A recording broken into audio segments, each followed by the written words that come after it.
This is now a gaming channel. Hello and welcome, I'm Liam the Music Reviewer, and you'll probably remember about a month ago I did a feature where I talked about 5 songs I thought were incredibly important when discussing the topic of mental health. I was and still am proud of it. You guys seem to like it. All the suggestions you made in the comments were all really motivated me and put me on to some stuff that I hadn't even thought of when it came to the topic, and I think we just had like a good old discussion about it overall. It was a lot more sort of melancholic and serious, maybe just a bit more dreary than the usual content that is on my channel. Usually a lot more light-hearted. So I was thinking to myself, I eventually wanted to add to this, I'll call it the 5 series, because it might be 5 songs or soundtracks or even albums that I'll end up doing. I thought if I'm going to do a second entry, I want to make it something that I know a lot about, or I know a fair bit about, that's a bit more light-hearted and a lot more, probably a bit more fun to talk about, and is maybe something that I don't really get the chance to talk about an awful lot, because as a music channel I like to usually kind of focus on that.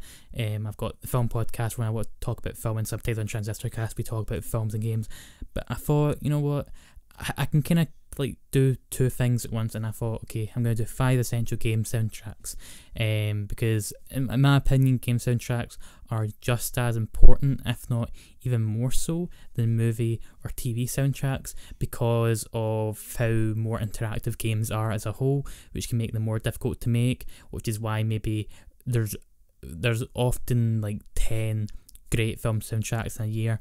There's maybe 1 or 2 really good ones in a given year when it comes to gaming. So I thought it'd be quite interesting, because I know there's a lot of people that watch this channel that might not be so interested in gaming but do love soundtracks from different medias that they might not get a chance to play, might not have enough time to play. So I thought, yeah, this will be fun to do, and as always I implore you guys to let me know any of your suggestions or recommendations.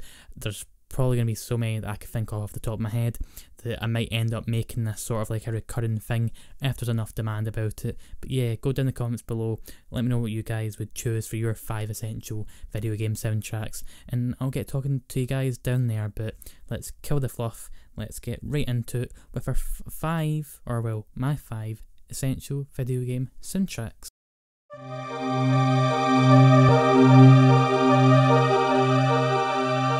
It may be a bit tame to start off with what is commonly mentioned whenever the topic of best soundtracks is brought up, but considering just how rich the music of Donkey Kong Country is, I would be a fool not to mention it. Now, this platformer, developed by Rare for the Super Nintendo, was regarded as a flagship title for its impressive graphics at the time, and while they still look good now, David Wise's composition has only gotten better since the game's debut over 2 decades ago. In an interview with Fact, Wise brought up the development of the music, saying, "When you consider the limitations of the Super Nintendo sound chip, it takes a lot of CPU power and virtual VST sims to get something that sounds as powerful by today's high standards. But that also provides a huge amount of creative freedom to work with, and is rewarding in a completely different way." The freedom that came about via these restrictions were nothing short of stunning. 8-Bit Music Theory did a wonderful video that analyses these songs down to their cores, which I would thoroughly recommend, but even on a surface level, it's hard not to find yourself fantasised by aquatic ambience and ethereal listen that bubbles with charm and atmosphere as you swim through the dangerous underwater coves, the distant clanging effects amping up the immersion of the cut. It'll be no surprise to you after listening why there's like 10-hour loops of it on YouTube everywhere. Just Google it on here and you'll find like a whole list of them. Then there's Northern Hemispheres, a song that drips with tension and strikes you as more of a horror piece than anything, as the synthetic strings and keys sneak their way around as you ascend the frosty forsaken stage. There's a lot of joyful moments to be found on this soundtrack as well. Simeon Swag by Evelyn Fisher is quite a class example of this, with a joyful piano and what I believe is some sort of woodwind being like a really wonderful pairing, while Robin Beanland's contributions on Funky's Fugue giving the soundtrack a more playful edge. It almost sounds like Donkey Kong having a go at like some Mortal Kombat, as opposed to you meeting the coolest monkey on the planet.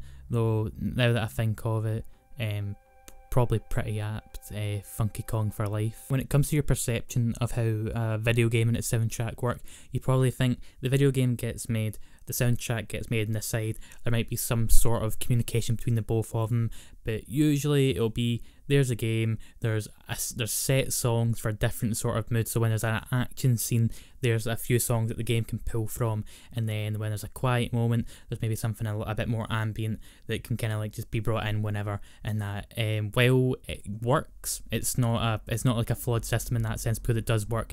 It can feel inorganic, it can feel a little bit regimented, and for me, and for a lot of people probably, they think that's just how it is with a lot of games. But bear in mind, I might be wrong here, but I don't think a game really pushed what music is capable of, and just how great it can be incorporated, until a wee game from 2016 came out, and yeah, just changed the face of video game music. And that game is, well, you probably already guessed, it's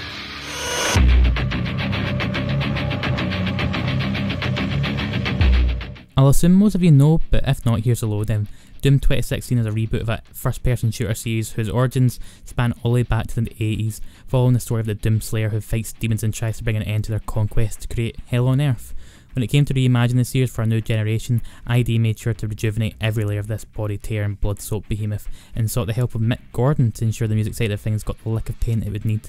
And while Mick could have easily went and composed a soundtrack that just did its job and nothing more, he decided to go above and beyond by creating something that just morphs and changes to fit whenever and whatever the game calls for. Let's say, for instance, you're doing something like exploring or walking down some empty path, so the music naturally goes quite timid and sparse, but then all of a sudden you find yourself ambushed by some demons.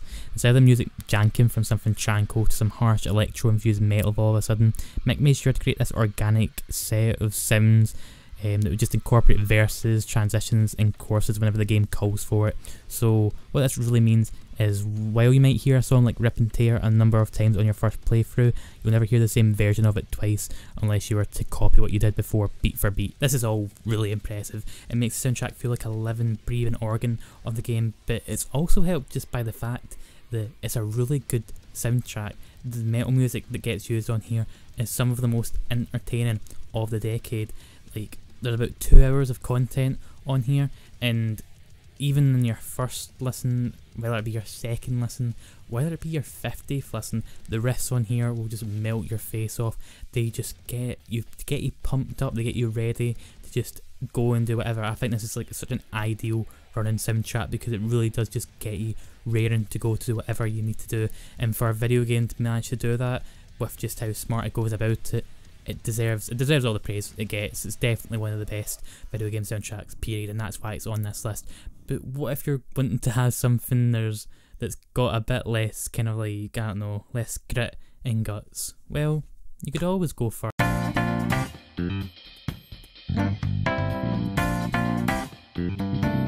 Now, I'm not being hyperbolic when I say that Persona 5 may very well be the most aesthetically pleasing game of the decade. I mean, just look at these clips. Sure, games like God of War and Spider-Man may be more graphically impressive, but when it comes down to style, pizzazz and just overall coolness, the folk over at Atlus really did themselves proud of the 5th entry in the mainline Megami Tensei series. I've put an ungodly amount of hours into this game, and if there's one thing I can take away from it, other than school kids in Japan have it really bad, it's that Shoji Meguro is an absolute master at what he does. As soon as the intro plays out and you're greeted by wake up, get out there, and it's jaunty keyboards, juicy bass, and gorgeous string arrangements, you'll no doubt find yourself absolutely entranced. That's without mentioning Lin and Izumi and her soulful, colourful singing. As someone who ends his videos with the credit title card from the anime despite only watching half of it, it's fair to say that the team behind Persona 5 were a little bit inspired by Cowboy Bebop, which can be seen by the acid jazz sound that fuels a lot of this OST. The piece de resistance, however, has to be Beneath the Mask, and Izumi's vocals really driving this one over some beautiful minimal keys. It's a perfect song to listen to as it rains outside your window, and it makes for the ideal companion for whenever you're heading back to your home to reflect on the day's events. Persona 5 is a hugely interesting game about, well, personas, though in an exaggerated sense, where you play as characters that fight as their true selves, defeating evil by changing their hearts, which makes for a pretty involving, creative story. It had a lot to say, but to stay on topic, Meguro ensured that every mood was met by this soundtrack. Last Surprise is a funky cut that incorporates a lot of the same elements we've witnessed before, but Blooming Villain takes a darker turn, bringing in some sinister synths and grittier guitars and drumming to really hit home the stakes of any given boss battle. Persona 5 really did utilise its lengthy development. It took about over 5 years for it to actually come from planning to final game, and I think that they really did shine everything, every department. Just like I say, it looks amazing. The gameplay is just so much fun. You could put so many hours into it and not get bored. And I think the music is something out of all of it though I just hold in such high regard, because it does feel like so much thought and effort was put into it. But with kind of two contemporary choices back to back, why don't we just go for a wee bit of a throwback, shall we?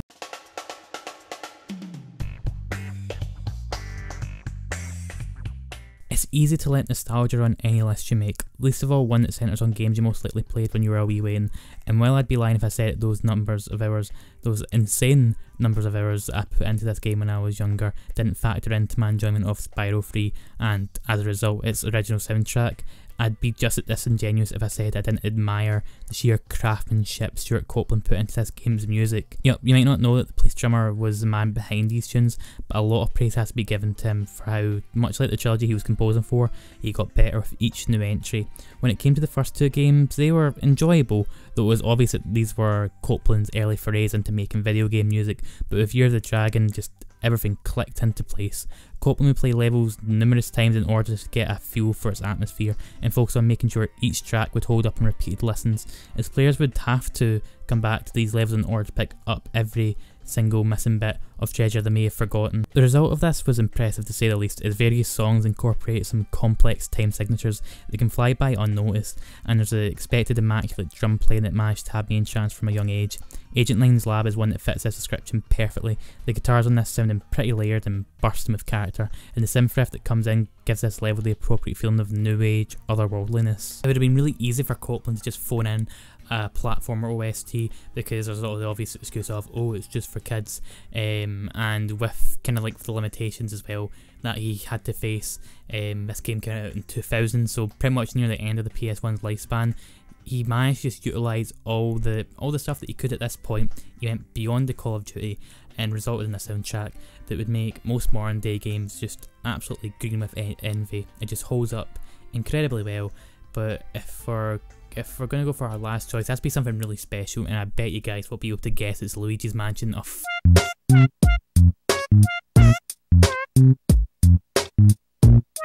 Luigi's Mansion is a game that I've held dear for quite some time, and I find that funny mainly because I didn't own a GameCube, and obviously I didn't own the game either. I played it solely in chunks at after school care as a kid, just God knows how many times I played that, and while I can't retain every little detail, I think it speaks to the game's credit when I say just how memorable and atmospheric this soundtrack is. The way it's incorporated at times is super creative and full of that Nintendo flair, and whenever you're exploring the titular mansion, Luigi's on his scaredy cat glory, and he'll hum along as the backing instruments play in sync, as shown here in Nitro Rad's review.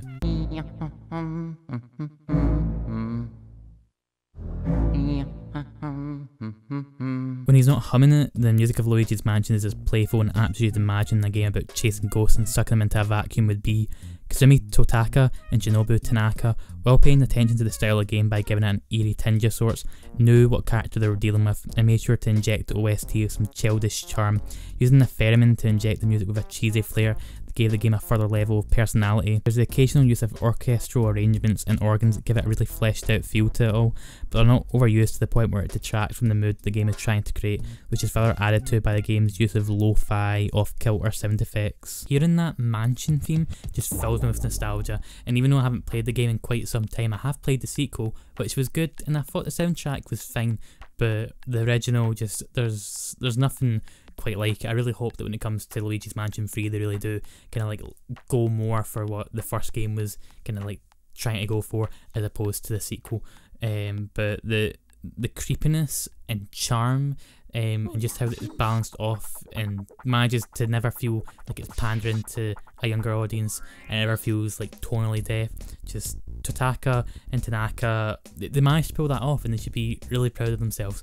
But anyway guys, there's the 5 essential video game soundtracks in my opinion. Like I say, I might end up doing a second entry if I feel like there's enough demand for it. But it's been a lot of fun talking about this. So as I said at the start of the video, let me know what you make of my choices, let me know what your choices would be, and yeah, as always guys, thank you for watching, stay safe and stay hydrated.